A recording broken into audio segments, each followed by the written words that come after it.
Welcome to the Growth League podcast. I'm your host, Caleb Clark, and I am here with Britt Lawson Corbett, the Director of Marketing and Communications at Four Season Sales. Welcome to the show, Britt. Great to have you. Thanks for having me. Yeah. So a pretty big RV dealer that you support, growing fast in Canada across the middle provinces, and I expect elsewhere beyond that. What can you tell us about the organization and what you're trying to achieve?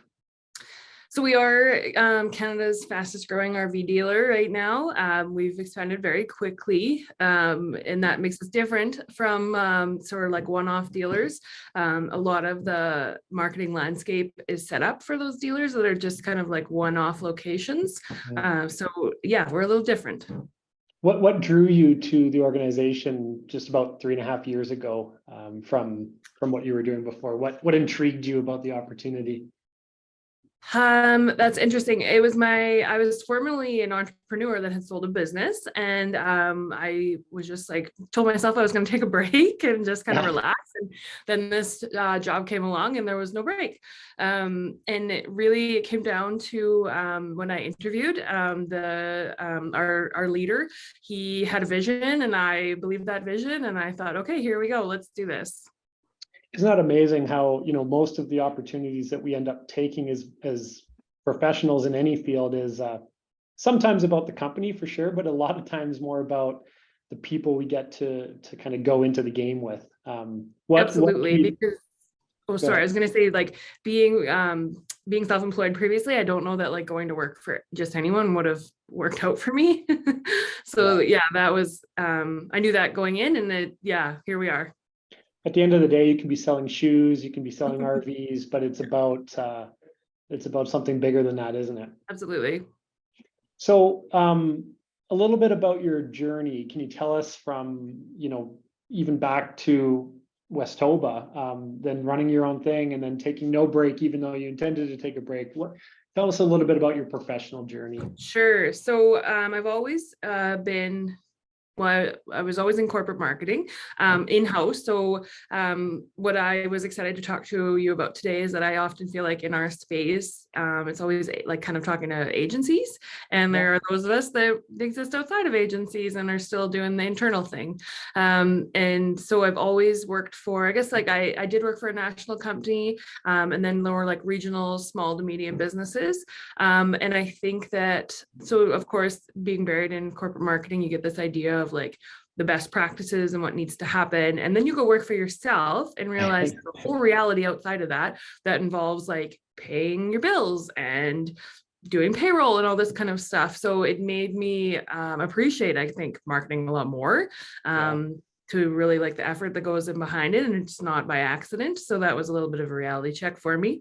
And then coming back into corporate marketing, it's been good. It's been a nice, again, just refocus. I think one of the things I was missing from being a small entrepreneur was a team, and I've kind of stepped back into one, and I really enjoy that. I think I'd be now again hard pressed to go back and be a lone wolf again. I really like having a group to work with. And interact with for sure.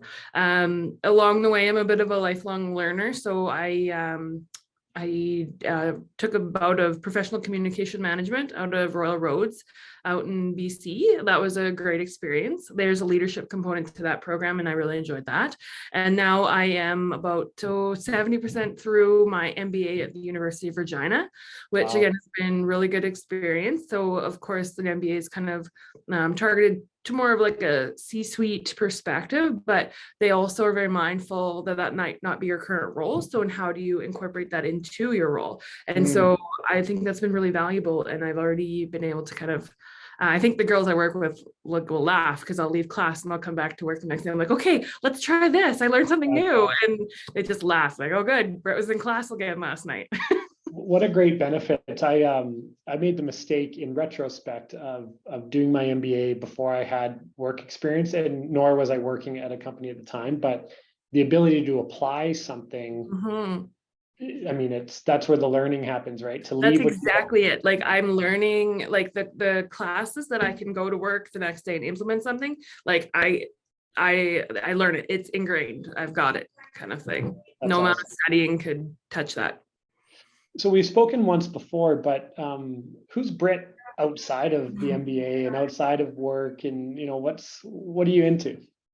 Yeah, so Britt is a mom of two little boys, and sports are a big part of our life. We live in a fairly small community, so we seem to find ourselves volunteering for a lot of things, school and sports teams, and yeah, that takes up the majority of our life. I have recently embraced being a hockey mom. Oh my gosh, It yeah. can be a full-time gig on its own if you let it. So yeah, that's us. We're yeah, kind of a busy little crew, but it's Yeah, well, I mean, great. between 4 seasons, the MBA, all that stuff, like, first of all, I'm very, very grateful for you to being on the show. I mean, No problem. how do you balance that stuff in? Like, it's crazy. It's yeah, no, my husband's very supportive, which I appreciate because he's showing our boys really like what it means to be a partner, not just to yeah, like we're full partners. So and because we're about 2 years into this MBA adventure, and so he's had to pick up my slack. And so yeah, it's been a bit of a wild ride sometimes. So we seem to just do it and then come out the other side and we're like, oh yeah, good for us, we did that. Totally. So, And the lessons that your boys are learning through exactly as you absolutely. described. I mean, No, I've always thought that too. So when I'm done this MBA, this will be my first degree that kind of has like my married name on it. okay. And I feel like that's appropriate because it's like my boys have sacrificed for this, and so is my husband, and so it's gonna have our name that we all have on it. So it's A like for all. team Yeah, win. That's exactly. awesome. So that's very cool. I'm all about work-life integration, not balance. It's getting the best parts of each of those different roles we play and merging it into the one life we live. So I think you're a great example of that. Well, thank you. Based on that. I don't want to put you on the spot or embarrass you, but if you had one or two superpowers that you bring to the job every day, what would you say your superpowers are as it relates to a marketer or a marketing leader? Superpowers. That is putting me on the spot a little bit. I have found myself more in the last, well, so I was on maternity leave for a little bit. My youngest is fairly young. So when I came back was actually fantastic because I had been gone for a year, and it was a thing of where they existed without me for a year. So like I found, or like in retrospect, I was really in the weeds with a lot of things. I was really like kind of micromanaging, and then realizing after a year I didn't need to do that anymore. Like my team didn't need that, and I apologized to all of them for that. I mean, like, I think I was a little too in your business, and that clearly you've demonstrated that you're very capable without me being that. And so then I found myself now a lot more involved with people, and just, what's working for you, how do we make that better, and then identifying the team's strengths and rearranging duties to accommodate that. And just, we've got creative types, we've got analytical types, how do we shift our duties so that works for everybody? And that's something I've been working on for myself, and I feel like that's something that's really made some good progress for us. Sometimes it's funny how these superpowers that we have ingrained within us don't reveal themselves until we have the benefit of hindsight or experience absolutely. Or time, right? Like time. I don't know that you can really dig into that stuff if you're redlining constantly. No doubt. What would be an area that you readily seek support from others on? What would you consider to be a weakness in your leadership role or in your role in general? Well, one thing I've learned that like being in in-house marketing, often you're looked to be an expert, and marketing has just evolved so far and so fast that that's just not possible. And so I had to let go of that. And that's still a thing every day where I think that I'm letting go of having to be the expert and focusing more on finding the expert or seeking the support or, marketing partnership or something that can help us through that. Because like I think about, I don't want to date myself in the year that I graduated undergrad, but that was around the time Facebook was invented. So we weren't prepared for that coming out of undergrad. And then just think about like everything that's changed since then. Yeah, it's wild. I was also, we're probably similar in terms of like Facebook Yeah. and my college years. You tell some of our younger colleagues that, and I just get big. Like they're like, "What?" Yeah, I was like a sophomore, or I went to school in the States, so it's sophomore, second year university, and I got my first cell phone. It's like, no, but we live in this amazing time where we straddled, you know, analog or not Yeah. analog, but Traditional media. yeah, call people up on their home phones. Absolutely. Well, I think that has served me too, though, because I 100%. like there are cases where like I think that it brings a little different set of skills that again some of the younger people that I've encountered like have to work on a little bit more actively than what that I like I said it was like, well, this was just kind of what we learned Yeah. starting off, and yeah. So I believe that as I know you do as well, that marketing systems or programs should be sort of reverse engineered from whatever the business objectives are, right? Whatever the things that are most critical to the growth and sustainability of the business. So for you, what's been your approach in taking these high level organizational KPIs or objectives and then understanding them, translating them, communicating, planning down with your team to support those readily? So I'm that's something we again have been working on because I was away and now returning. And then like I same thing, I have like some strategy planning sessions. I'm a big diagram person. I am just meeting with the team regularly. And part of that too is like when you talk about like we have creative types, we have analytical types, they all absorb this information differently. So trying to communicate it in the way that makes sense to them and also how it will affect them. Because we just think about like the experience with our organization and we want to translate that into all of our different channels and mediums and think like, are we communicating our experience at every point? And like, I'd love to sit and tell you like, yes, 100%, we're always communicating that, but that's why we do this, right? Because we're not. Like we've definitely moved the needle and we're headed in the right direction, but it never hurt. Like I have a little billboard or a little tack board that says like, is the experience reflected in all of these cases? So yeah, what is that experience that you're trying to get reflected? So we call it the 4 seasons experience. And just we have, like some value propositions that we want to make sure are communicated to like the different segments. Not every customer is a sales customer. Sometimes they're, like looking at for parts or service or that kind of thing. So we've got some different business segments that we just, want to communicate all of them. Yeah. How is your team currently constructed? I think it's exclusively an internal team, right? How's the team built?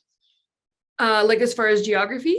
Well, geography, or I was thinking more like what roles are covered and what areas of accountability are covered within. Got you.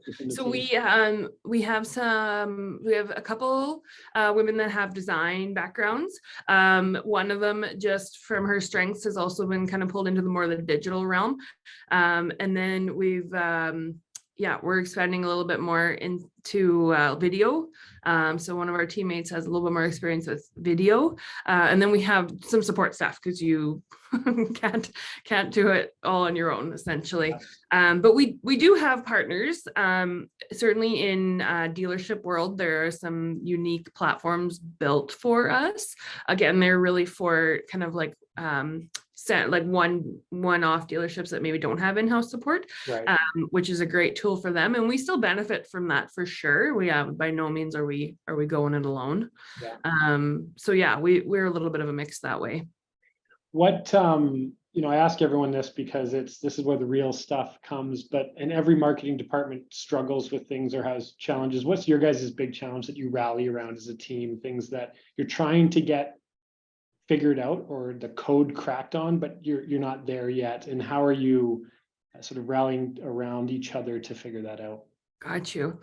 I feel sometimes it feels like every time we have a handle on Facebook, they update something. And that throws us into a bit of a loop. We have some different challenges. in that realm based on kind of the requirements that that we've come across with them. Digital is something that we brought in-house. It wasn't always in-house. And that's been a little bit of a learning curve, but it's going really well. So I think that, yeah, that was a challenge. Like you said, we supported each other. It's like, well, what do you need to make this work? And that seems, again, it's evolving daily or certainly weekly on that. And then also just being the fact that we're like somewhat of a seasonal business. Right. So then you see like these kind of cycles of traffic, investment, all of that. It's not static year round by any means. And so kind of adjusting to those cycles, which, doesn't always look like everyone's best practices, but is what needs to happen for us. Yeah. And that's the key, right? If it works for you, yeah, and you figured out you mentioned partners. What has been your experience in terms of establishing or facilitating a really great, client partner relationship? And these things are learned over time. Sometimes they don't go as smooth, but what's your? I don't know that I don't know that how like that I have a shining example of that, to be honest. I find that a lot of these larger companies, like they promise a lot. And then I don't know that they always can quite deliver on what they promise. And I struggle with that a little bit, to be honest. Certainly it's not all across the board, but we have some struggles in that area. It's just a topic that gets brought up a lot, and we're trying to unpack or explore, what are some of the things that can be communicated or talked about or planned for that would mitigate against some of those. Right. I think I often struggle with some of these larger tech companies is that like if we treated our customers the way they treat us, like what would happen to us, kind of thing, and like how do you get away with treating people like that? So I don't know that I am your answer for that. Oh, that's okay. I mean, part of your answer. What it does is it really helps enforce or communicate the fact that this is a problem. Yeah. And that's the purpose of the show. A big part of it is to make other marketing leaders understand that they're not alone. Not alone. Yeah. No. And I hope I'm not alone. I'm sharing this with the world. Hopefully, I'm not the only one that's coming up against a bit of a wall there. No, I value your perspective on that. With teams, and as a leader, sometimes there's conflicts and disagreements and challenges personally amongst team members, whether that's a sports team or a marketing department. Yeah. What has become your approach in participating in that, or leading through that, or being a part of resolving those types of things? I kind of go case by case, to be honest, because I recognize everyone's very different. I'm sure we've all done that, the 4-color thing on how you communicate. It's got different names, but I actually get all of our teammates when they join us to take that, just so that I can kind of understand a little bit more about how they work and how they communicate. So then I can, understand a little bit more. And then I'm a big believer on, if this isn't your normal, if this isn't how you normally operate at work, something's going on. Like, what's going on? And again, with everything I have going on, I understand other people do too. So and I don't want to paint with rose-colored glasses, but I'm so lucky. Our team gets along so well.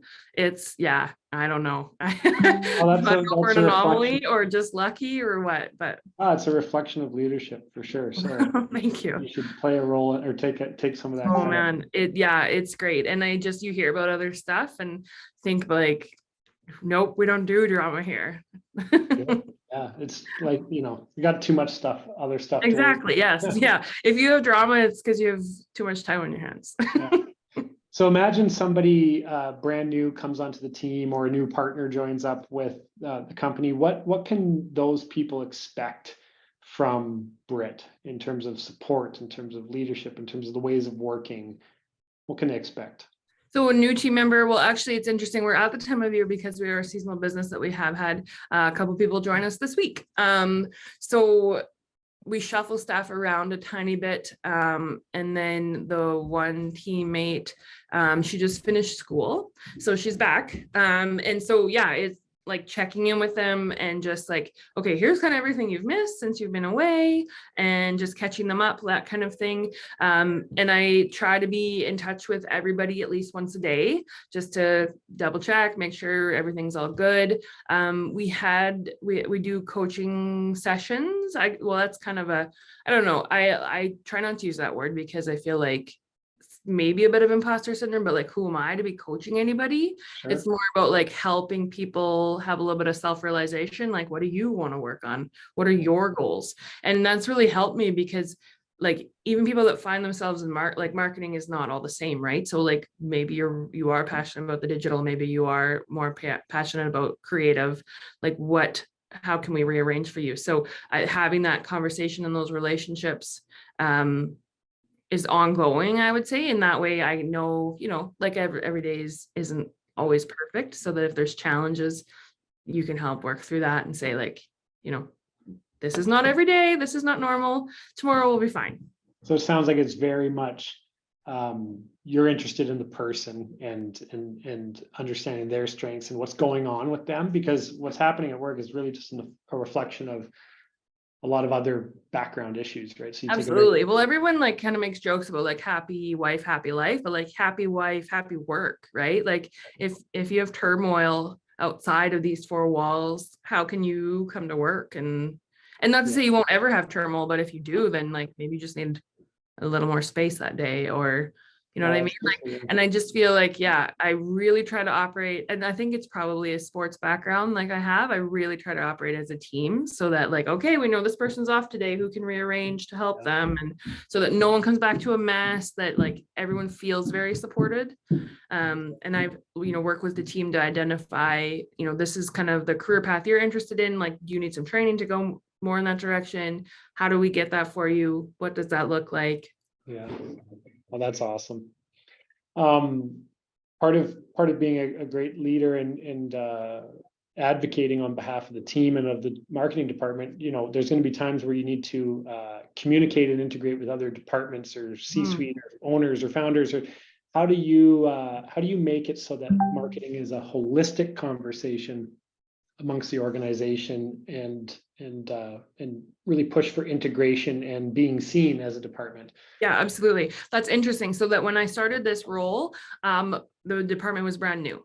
So I've been here as long as the department has.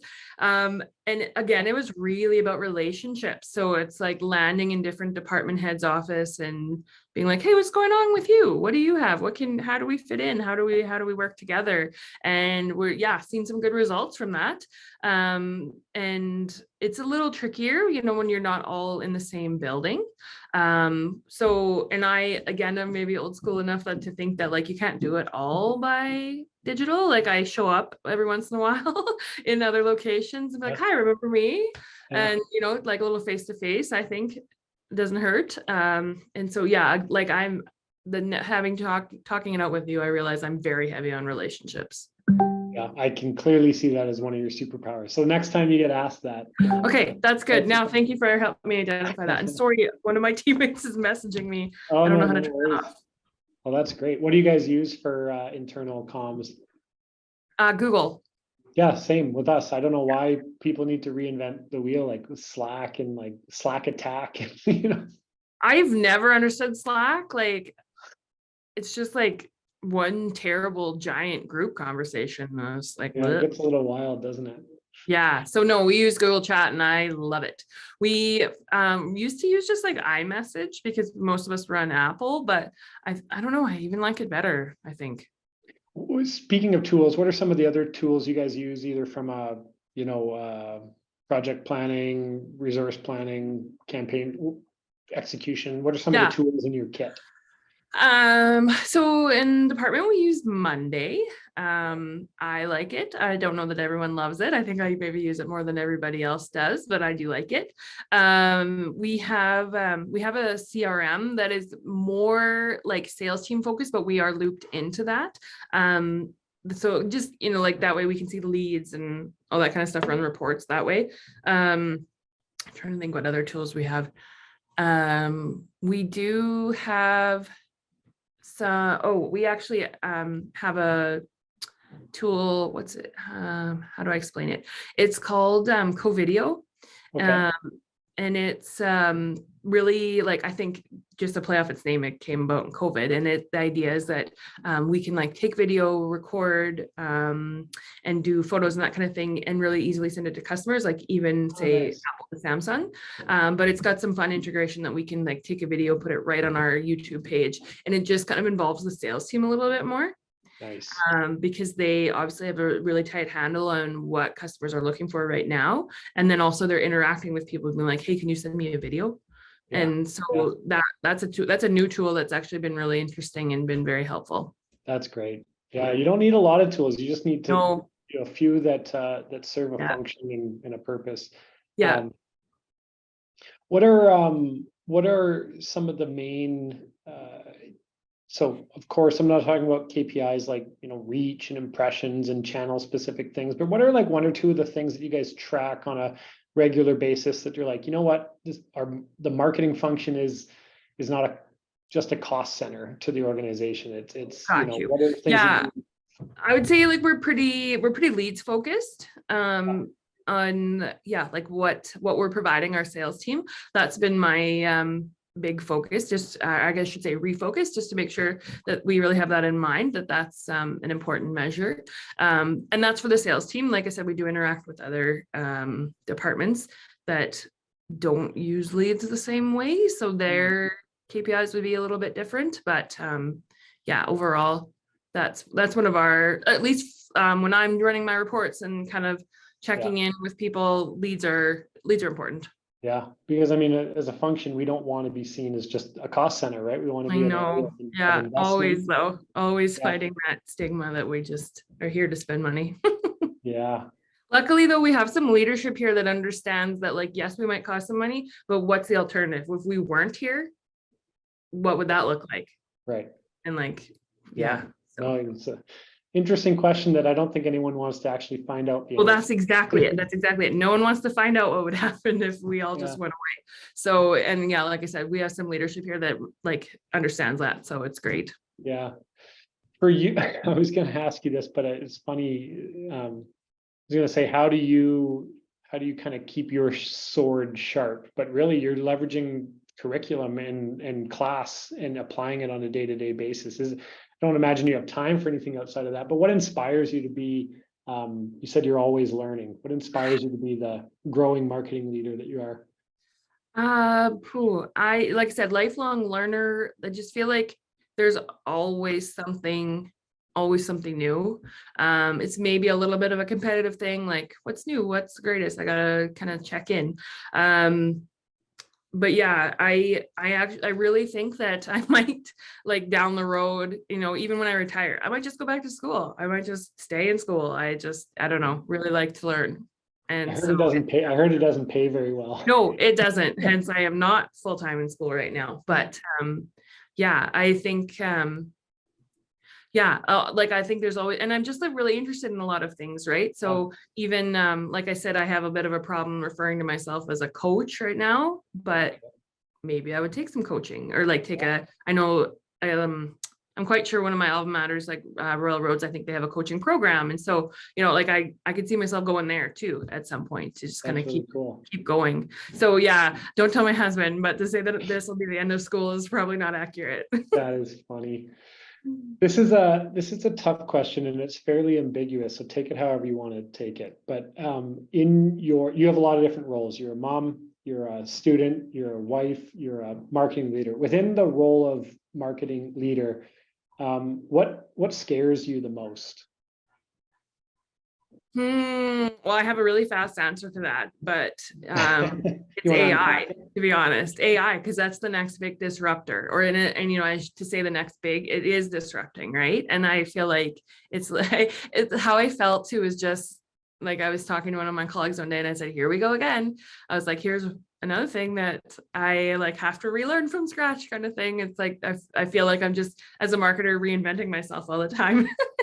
Just when you think you've got things handled, So yeah, AI, I think. There was the Ad World conference recently, and there was some sessions in there on AI, and like one of them was talking about how to use AI and not have it replace you. And I just feel like that's the state of a lot of things right now, because you read like AI could replace HR, AI could replace customer service, all this kind of thing. And so it's really, yeah, I think that's probably the biggest thing for me right now. And then again, doing some more reading on like why AI isn't scary and how to work with it and how it can work for you and that kind of thing. So yeah, I mean, well, we're all figuring it out together, and so I think that your learning predisposition could really be handy here, and just talking with other folks. I mean, I have my whole perspective on it, which won't share on this podcast, but I think that understanding that, this is exciting, and we have lots of people that we can talk to about application and use cases, and so yeah, use your superpower. Yeah. Is that what you do? One of those things too, again, where I'm just like, oh, should I be learning all about AI? Should I be an AI expert? Do I need to know everything? And so yeah, again, tamping that down and be like, no, okay.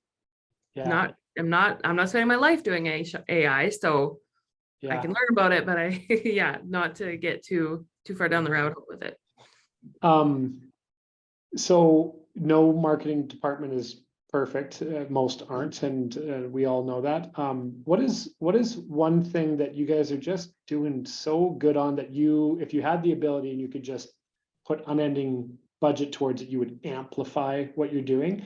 And then on the other side, heels to that question, if you had a magic wand, what would you fix immediately that just hasn't been fixed? So what would you double down on, and what would you, because it's been working so well, or it's being managed by team members that have just great expertise in that area, that's actually fulfilling business case results? And then what would you wave a magic wand on and fix immediately? Oh boy. Okay. So we're really happy with how our digital is going with Google and YouTube. That's been, again, something we brought in-house, and it's going really well. And I have mentioned a little bit to you before that our, like, we just have struggles with Facebook. And like, I don't know if you want to include this next part in it, but basically like, we get rejected for a lot of things because it thinks we're like offering credit opportunities. I know that sounds weird. So then it messes up our audiences. And like half the time I feel like, who are we even talking to? Right. Kind of thing. So like, if I could wave a wand, I would fix have that. A better user system for Facebook, for us at least. But yeah, like YouTube is, went really well for us this past show season, and our Google ads and that kind of space, the digital space, is going very well. Awesome. You mentioned earlier before with the video that when you were talking about Covideo, Covideo, yeah, but terrible name. I want to forget COVID. I know, that's big. It's a reminder. Hey, you were talking about some of the success was because of the interconnectedness between with the sales team. So is it with YouTube, is that's what's going on? You're having a big involvement from the sales team to make that thing kind of flourish? Yeah, absolutely. So the CRM that we have right now is very sales driven, and we kind of just tinker around in the back end for the most part, and we're observers, I guess. Whereas in this Covideo, we work together a little more closely, where they are helping gather content, which is kind of different. And the software is simple because we have a wide variety of experiences within our sales team, and it's still going over really well. That's awesome. Cool. And then that publishes straight to YouTube, you're saying? It can. Yeah, it can. You know what, and that's another thing too. It's reasonably new to us. I bet there's things in there we don't even know it does. We're still learning it. Yeah. And it's, but it's been great. That's great. And I don't know how we'd measure this. We haven't really approached that either, but I like any feedback I've been given is that it's very well received by customers as well. Yeah, for sure. And it doesn't have to be polished, right? It just needs to be real and authentic. That's exactly what it is. It's real. It's not shiny. It's not 100% perfect. It's like a real interaction. And your demographic who's buying, or maybe that resonates with them. maybe not. Maybe, I mean, obviously you're gonna have different segments. You're gonna have the I was gonna say, like, and we have other polished things. This just isn't one of them, right? It's it's a real interaction between real people. Yeah, that's great. I want you to leave us with this, and it's what's exciting. What is the thing that excites you the most about where Four Seasons is going, and what role you guys get to play in that? What is vaulting you out of bed for this job every day? Like I mentioned, the growth is always exciting. And it's I actually, when we went into Medicine Hat, that was our newest dealership. I was part of the team that kind of onboarded, and I loved it. I loved every bit about that. And then looking back, that was a very like change management kind of focus. And yeah, it was fantastic. So yeah, and then you just working in a whole new market, right? And it has its own challenges. And that's like from a kind of analytic nerdy side of me, then it's kind of fun to line it all up and see like what Winnipeg is doing compared to what Medicine Hat's doing, and see what we've got going on that day. And yeah, so what gets me out of bed in the morning, I need variety. That's what I've learned in my life, is that I need variety. And certainly that is what we have here. That's awesome. Well, I've learned a bunch of things. I think for one thing you reiterated for me is that people show up to work not always, or not a lot of times, because of the thing we're selling, but of the leadership and the things we're doing to support each other and make people feel safe and give them the best opportunity to do their work. That was reiterated. Number two is application of learning, right? As so many of us are like addicted to learning things and reading books, but so what? Who cares? Yeah, absolutely. And then another one is work. I mean, you're like the best example of work-life integration that you can have, but it's about using these demands on your schedule and your agenda and your life as ways to create value for other people, like your kids, and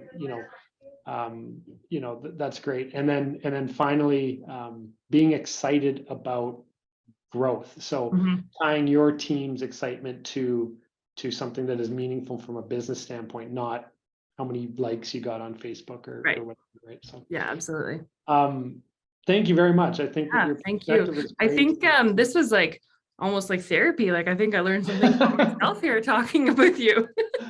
Well, it's pretty easy, because the topics that we get asked to add value on, or to get people like you to talk about, they're just like the same topics over and over again. So what I realized is that the variety in the answers are what is so valuable. And so I appreciate it. Yeah, perfect. Love it. That's great. Well, say if you're in the market for an RV, you know where to go. What if you're like out here in Calgary? Can you like Medicine Hat's not that far away. Okay, and it's a big purchase, so it's not a big deal to No, and you know what? We see customers from Calgary all the time. Like we see customers from Edmonton. Okay. Yeah. Okay. So absolutely, come on down. Awesome. Well, thanks so much for your time and for the learnings, and I wish you and your team the best. Perfect. Thank you. Appreciate it. You bet.